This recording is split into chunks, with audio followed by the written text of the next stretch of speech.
So this video is going to discuss mesh analysis. And to start off here, we're going to start off with just a simple series circuit. And so we know that if we take a current, if we have a current flowing through this circuit, it's a series circuit, so the current is exactly the same. So I'm going to call this current IA, and IA is going to be my loop current. Okay, so IA is showing you just this. If you look at this little circuit, IA is the current flowing around this loop, and that is of course equal to the supply current, the current being supplied by the battery. It's also equal to I1, the current through the R1 resistor, and it's also equal to I2, the current through the R2 resistor. Now we know from series resistances, we know that R total for this series circuit is R1 plus R2. So that of course gives us 20 ohms plus 60 ohm, or plus 40 ohms, getting ahead of myself, plus 40 ohms is equal to 60 ohms. And of course, if we're going to put that into Blackboard, we need to make sure we use 3 significant digits. All right, so this is our total resistance. We can therefore say that our loop current, which is equal to our total current in this case, okay, so in this case, the total current here, using Ohm's law, we can determine that that is the supply voltage E divided by the total resistance, which is our 10 volts divided by our 60 ohms, which is equal to, if you do that calculation, I believe it comes up to 0.16667 amperes. Alright, so now if we apply KVL, remember KVL is Kirchoff's voltage law, and Kirchoff's voltage law says that the voltage around a loop is equal to 0, right? So KVL says the sum of the voltage around a loop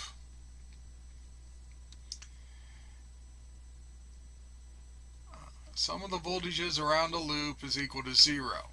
So if we look at this loop here, right, we know that we're going up 10 volts. And so we have the voltage V1 is the voltage drop across the resistor R1, and we have the voltage V2 is the voltage dropped across R2. So using KVL, we can say that the supply voltage E minus V1, the drop across resistor R1, minus V2 is equal to 0.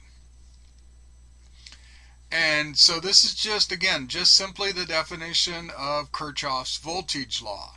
But if we rewrite V1 in terms of our current, then we get that E minus I1 times R1 minus I2 times R2 is equal to 0. Okay, so this is Ohm's law here, right? That the voltage V1 is the current times the resistance. So I just stuck in Ohm's law here. So in doing this now, we can separate this, and if we write I1 and I2 in terms of our loop current IA, which in this case IA is equal to I1 and I2, then we can rewrite this equation by saying that E minus IA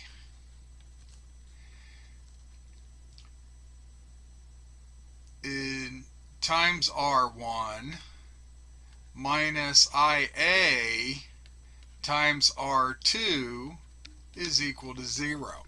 Alright, so I still haven't changed anything here.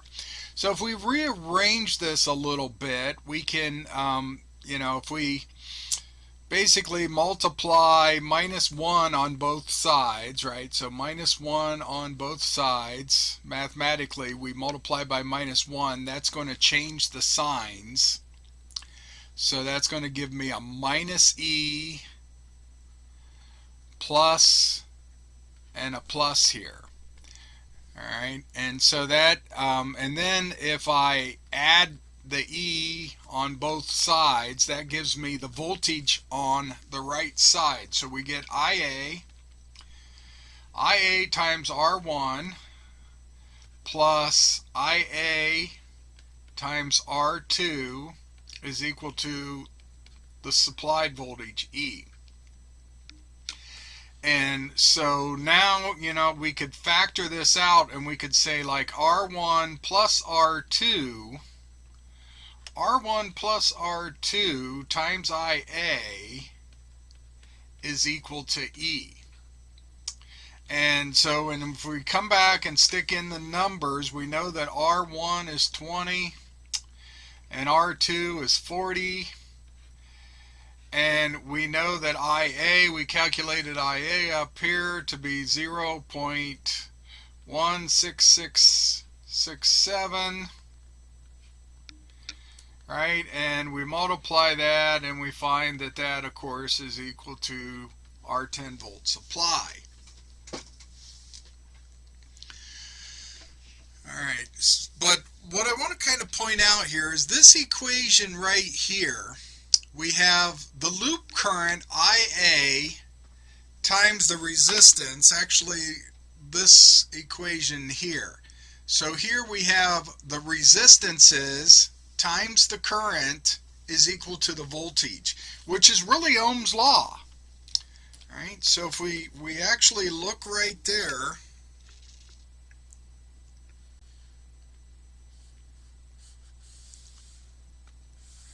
we take this right here,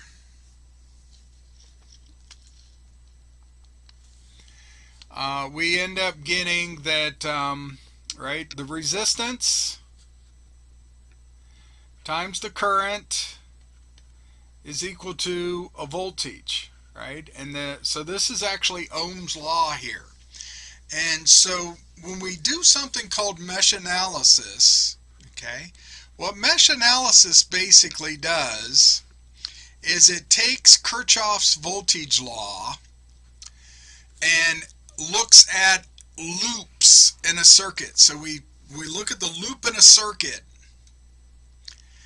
and evaluate these loops, and we basically end up with, what we're going to end up with is an equation of resistances times currents are equal to the voltage.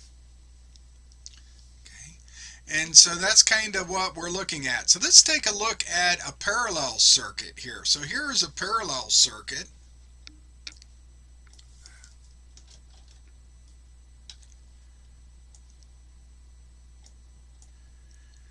So here's this parallel circuit, and what I want to do here is create, well, before we do that, let's just apply this. We know that this is 10 volts up here at the top, right? And so we can therefore determine the current I1 using Ohm's law and the current I2 using Ohm's law. So let's go ahead and just calculate those real quick so we have them, and then we're going to apply mesh analysis to this. So we know that I1 is E divided by R1, which gives us the 10 volts divided by 8 ohms, which is 1.25 amperes. And then we can say that I2 is E divided by R2, which is 10 divided by 24,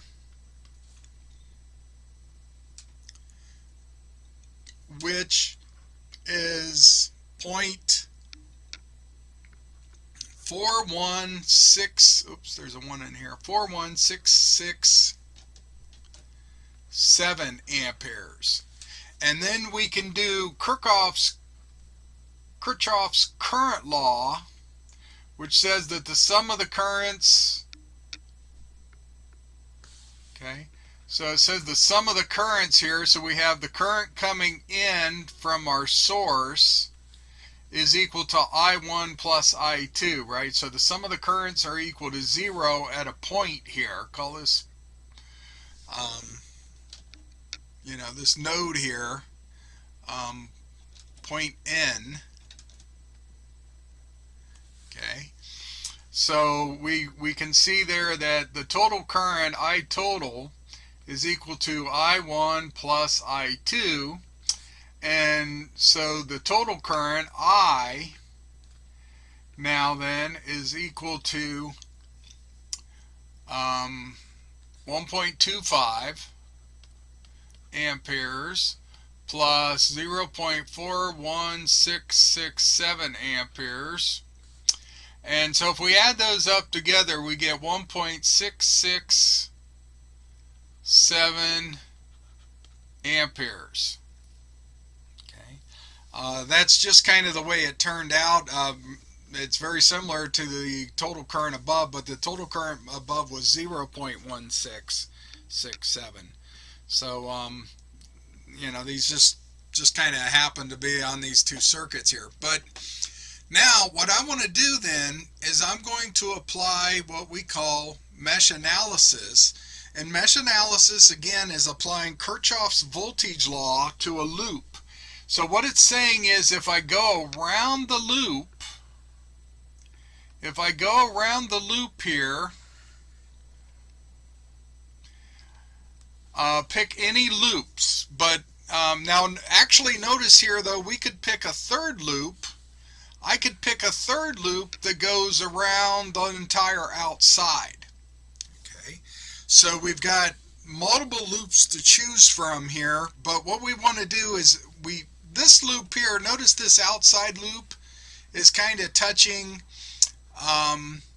both loops, and so it's kind of like a third loop. When you look at this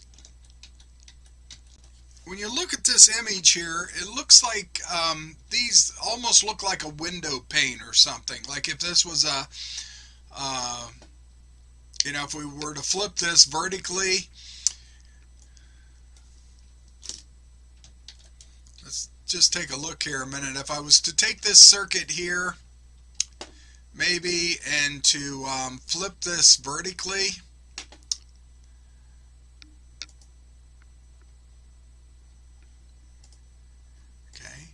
then it almost looks kind of like a window here, where you have, okay, here's the lower part of the window, and we could lift the window up to open the window and let some air in.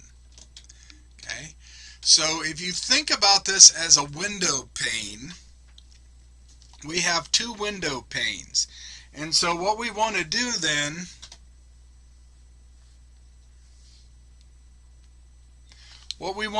is we're going to take our two panes and we're going to label these as loop currents IA and IB. Now I'm using IA and IB because we don't want to confuse them with I1 and I2. Okay, so we have this current here, which is the loop current IA, which is going around this loop, and we have another loop current IB. Now as we go around the loop, we mark this, and so notice here I'm going to have a plus and a minus, because remember, as the current flows into a resistor, you flow into the plus sign and then you come out the negative because it's a drop. However, notice that I1, the current I1 is now the current IA minus the current IB. It's the difference between these two loop currents. So the loop currents, okay, IA and IB are loop currents. Okay, these currents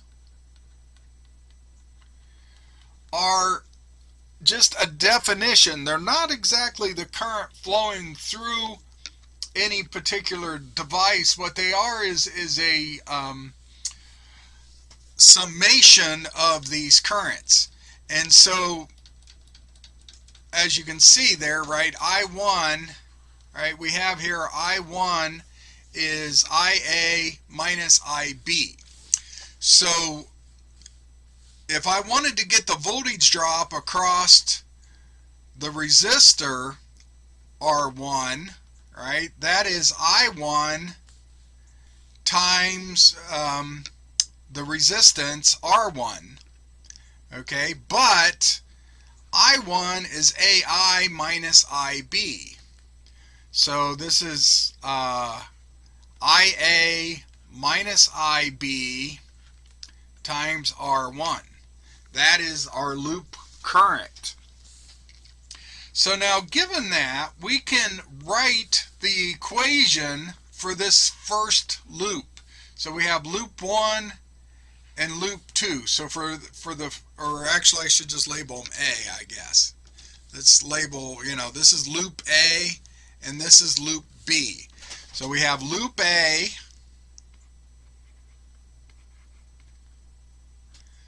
okay.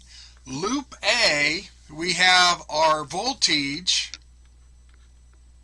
plus E minus the voltage drop I1 times R1. Okay. However, we can rewrite this as being E minus IA minus IB times R1. And that then, of course, is equal to 0 because this is Kirchoff's voltage law. The sum of the voltages around a loop are equal to 0. Okay. Now, if we look at loop B, loop B is going up through R1, and so it's actually going up that value. So going up there, we have that we're going to have the voltage, okay, is going to be IA minus IB times R1 minus, and then we're going to drop it on the 24 ohm resistor R2, so it's going to be this is R1, and it is going to be, now notice that IA doesn't flow through the 24 ohm. Only IB flows through the 24 ohm. And so this is going to be minus R2 times IB. And there is no power supply in this, right? The power supply is only associated with IA. And so that's equal to 0. And so if we rearrange these a little bit, okay, so if we do a little bit of algebra on here, and so we come through here doing this little bit of algebra, we get that IA R1 minus IB R1 plus R2 is equal to 0. Okay. Now, so we have these two equations up here. We had the equation from loop A, and we have the equation from loop, there was A, this is B, Okay, so we have two equations and two unknowns here. We have the loop current IA, which is unknown, and the loop current IB, which is unknown. So we can write these in matrix form. So basically I'm going to multiply -1 times both of these equations, and then I'm going to move the E over to the other side here. Alright, so when I do that, then I'm going to end up getting up here IA minus IB. See, there was a negative sign here, but I multiplied by -1, so that becomes positive. Times R1. Notice there's no R2 over here, so I'm going to put like plus 0 R2. Okay. And then that's equal to my E. And then down here on this one, remember I've multiplied by -1. So that gives me a minus here and a plus here. Okay. And so we end up getting then a minus IA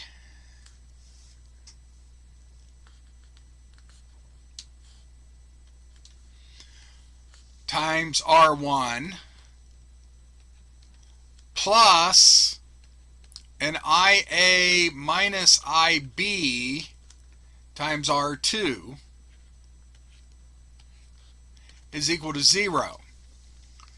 And so if we do just a little bit more arithmetic on this, what we're going to end up is I'm going to have R1. I have R1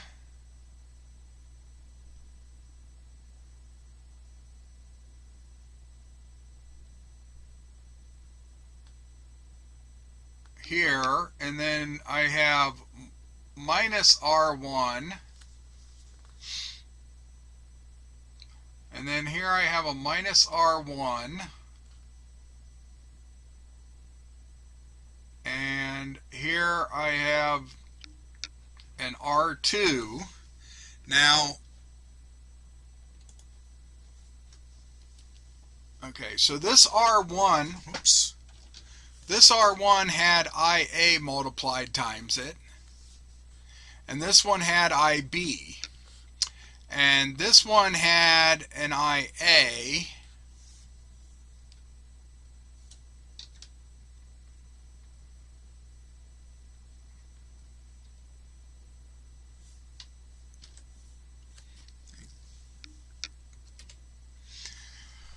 and this one has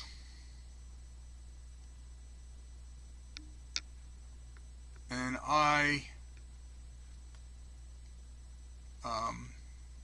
let's see, this had an IB, or excuse me, I had an IA in it. IA, and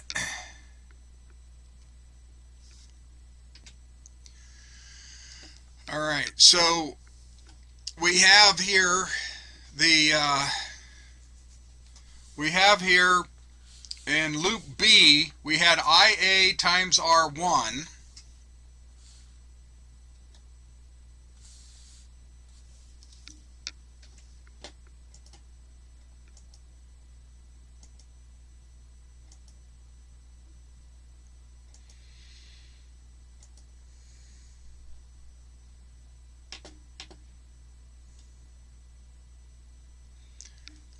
Sorry about that. So we had R1,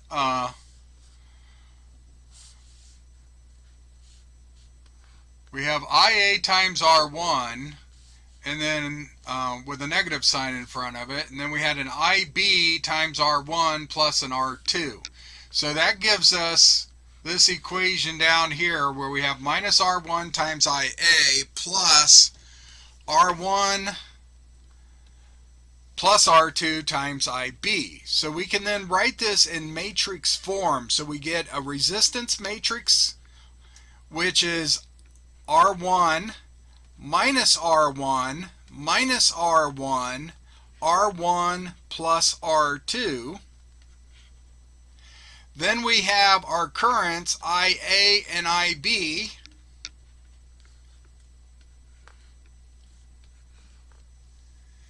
Equal to our voltages, which are E and 0. Okay, so what this is we've got two unknowns. Our unknowns are IA and IB. Those are our two unknowns, IA and IB. We know the voltage, E. We know all the resistances.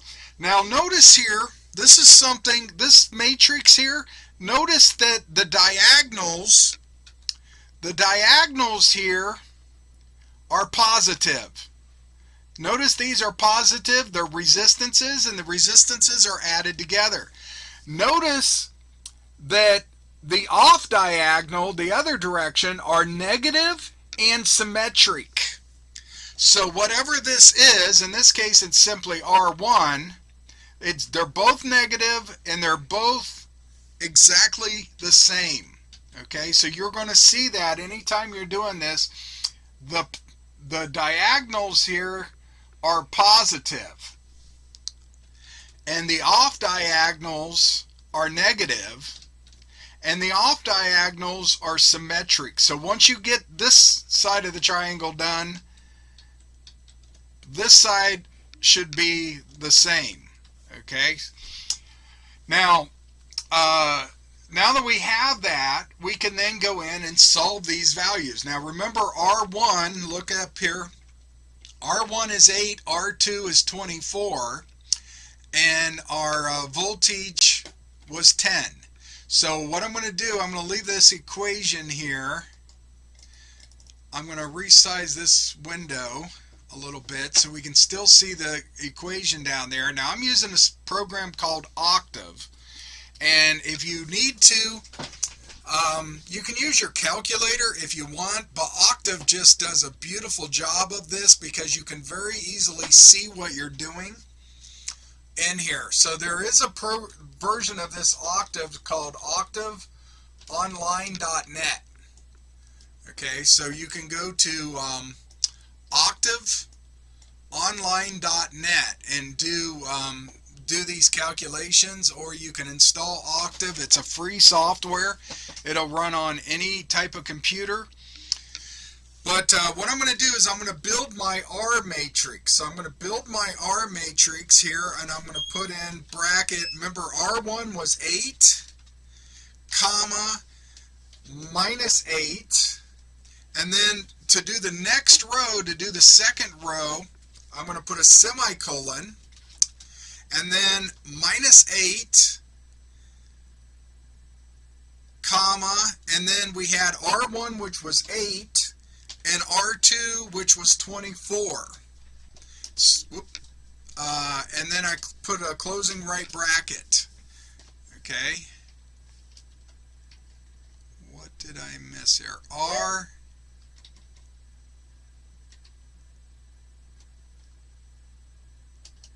There it is. All right, so to see, you can easily see this matrix now. So we have R1, which was 8, minus R1, then we have minus R1, and then we have R1 plus R2. Okay, so I can very easily see that. That's the nice thing about this program. So now I'm going to build my voltage matrix, which is E, which was 10, and then semicolon 0. So notice the semicolon gives you the column. Okay, so the semicolon here separates the column. So you have the 8 minus 8, and then on the next row, or excuse me, the semicolon separates the row. On the next row we had the minus 8 and 32. So here we have a 10 and a 0. So now we have resistance. Here's a resistance, and here is a voltage, but instead of just being scalars, which is what we've done before, these are now matrices. All right. But the very nice thing about this software with Octave is it can handle these matrices just as well as a scalar. So now I can declare my current I is equal to, and we're going to use a backwards sort of division for this because it's a matrix. Okay, so because it's a matrix, instead of using a forward slash, I'm doing a backward slash. So I'm basically, this is kind of, it's saying here that we have the V is on top and the R is underneath, but it's kind of backwards. So we kind of flip this around, and that's the way this software works. Okay, but we have this kind of backwards flip there. But now if we come back over to our program and we look at our initially calculated currents, remember that IA, so the top one here is IA, and the bottom one is IB. So what we're looking here is IA is equal to the first I that we're looking at. You can actually pull that out like this. And then we get that IB is equal to the second one. So remember, I2 was 0.41667. You can see that down there. And IA was our total current. Remember, our total current was 1.6667. Okay, but I1, I defined that right here. I1 is actually IA minus IB. So I can actually say, well, wait a minute, I1 is equal to IA minus IB. And that's the 1.25 value of current. All right. So this Octave software makes it very easy to work with to solve matrices. Okay, so we have we have a matrix, this R, this resistance, this is my resistance matrix. So I have two panes in my window. I have two panes in the window here, and this R matrix is made up of these panes in my window. Now let's look at this R matrix here a little bit closer. Notice here that as we go around the IA loop, all the resistors that IA touches are put right here on the first row. All the resistors that IB touch are put on the diagonal of the second row. And then the resistors that IA and IB are fighting against, right? Because IA is going down through R1, but IB is going up through R1. Those are the ones we subtract. So we subtract R1 because R1 is the current through R1 is IA minus IB. Like those two are kind of playing tug of war with each other. And so we subtract R1. All right. Then IA and IB both are only associated with this one resistor R1 in this case. And so they're kind of pulling against each other. And so those are the ones that we subtract off. And so that's how we do mesh analysis. So here we have the circuit from the last homework, and we have that the voltage is 50 volts, and we have three 1K resistors. So now what I'm going to do is I'm going to build up my loop currents. So this is my loop current IA. And this is my loop current IB. And we're going to build up our matrix. Now, before we do that, okay, I just want to point out that, you know, if you go back and look at this, this was from homework from week 7. We had determined that total current IT, which is this current over here, was, look at the value here, I think it was 33.3 milliamps. 33.3, and of course that actually just goes out 33333 milliamperes. And the current I2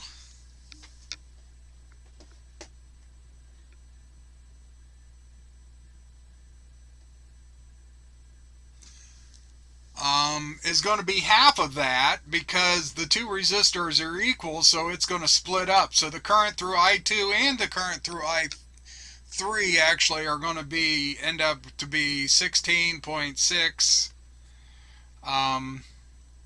milliamperes, right? So I2, and in this case, because the two resistors are equal, I2 and I3 are going to split evenly. All right, but what I want to do is show you how we're going to do this with mesh analysis now. So we're going to take mesh analysis here, and here's the easy way to do mesh analysis. What I showed you before was kind of trying to explain, how we go about this. But what we do is we look at our resistors. So I'm going to create a resistor matrix, and I've got two loops or two windows.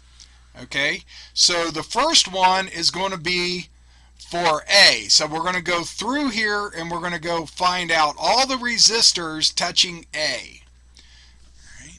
Well, all the resistors touching A are R1 plus R2. Then we're going to subtract off any of them that are fighting with any other currents. In this case, there's only one other current to fight with. All right, so we're going to subtract off R2. Now remember what I said before, I don't even care about doing loop B at this point. Whatever I see over here on this side, I'm going to have the exact same thing over there. So we're going to have a minus R2. And then we're going to look, this next one, we're looking at B. Now again, remember, we're looking at any of them that are fighting here, okay? But then now this right here, we're looking at IB, okay? So this column is looking at the IB column, and this column is looking at the IA current. So IA was fighting with IB, so we subtracted that off. But here, we have IB is both R2 and R3. So we have R2 plus R3 right in here. So that then we multiply times our currents, IA times IB, which are our unknowns we want to find, times our voltages. Now there's no voltage in this loop. So there's no voltage in the B loop. So that one's easy, that's just a 0.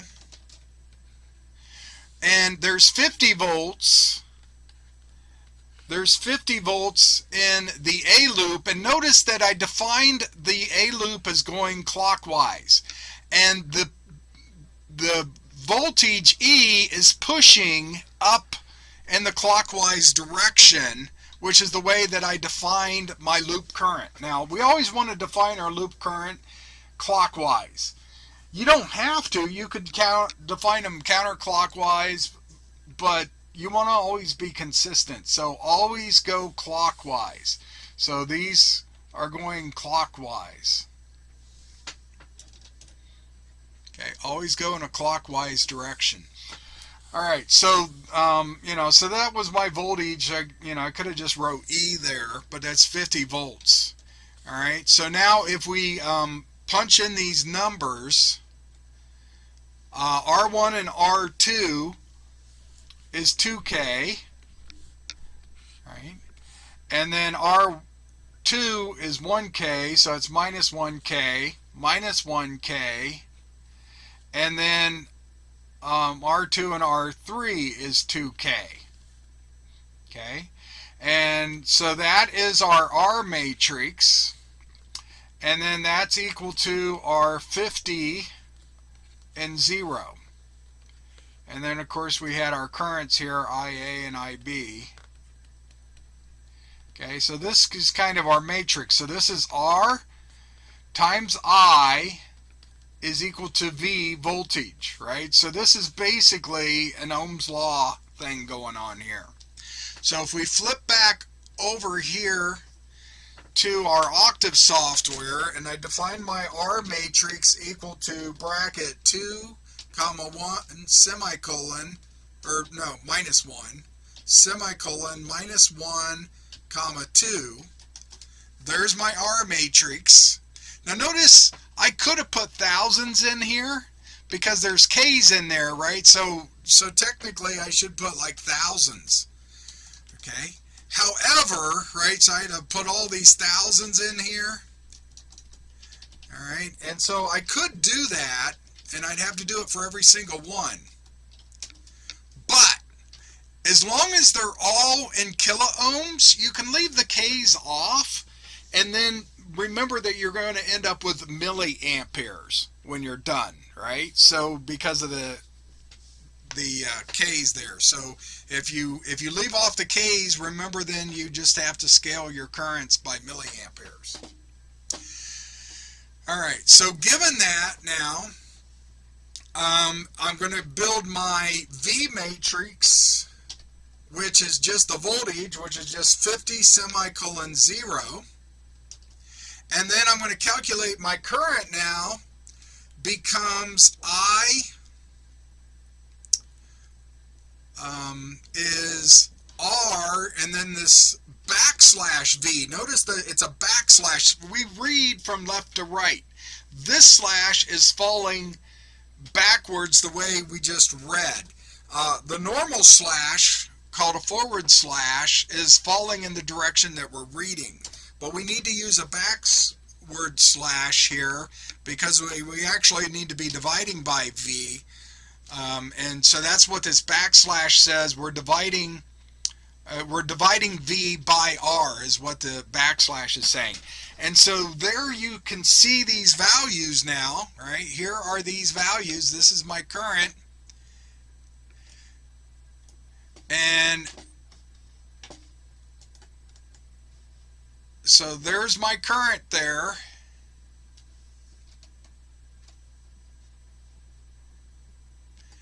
It's looking a little weird here because my mouse is starting to act up because of this recorder, I think. But there's the current, and so we can see that. Remember that IA was equal to IT up here. So IA, which is the first one, is equal to IA is equal to IT, which was 33.3 milliamps, and I2 is equal to IA minus IB. All right, so this first value is 33.333 milliamps. That's IA. And the lower value, 16.66, that is IB. So IA minus IB is my 16.666 milliamperes. And IB is also equal to I3. So IB is simply equal to I3, which is also 16.666 milliamperes. All right, so but the easy way to do this is you don't really have to get caught up with all the Ohm's Law and KVL. What you simply do is go through each row, and on the diagonal for that row, you add all the resistors that loop goes through. Then you subtract the ones that they're fighting with. Okay? And so that gives you a very simple way to kind of process and build your R matrix and your V matrix. And then you simply do you calculate, and like I say, you can use this Octave software. So let me show you the online version of this. Okay, So here's the online version of the software. And I guess it timed out on me. Just reload it. And so we build our R. R is equal to bracket 2 comma 1 minus 1 semicolon minus 1 comma 2. So that was my R. And then my V was equal to the 50 semicolon 0. So the V will only have semicolons in it. And then I calculate my I is equal to R and this backslash and then V. And that gives you those currents. So that's how you could do it on the free software. You can also do it on your calculator using something they call reduce row echelon form. So you have to go in and set up your matrices in your calculator, and then you do REF, and that'll give you reduced row echelon form, and that would give you these values of your loop currents. Alright, so if you want to learn how to do that, you can look up this REF on your if you have a TI-84, you can solve it using this reduced row echelon form, RREF, under the matrix menu of your calculator.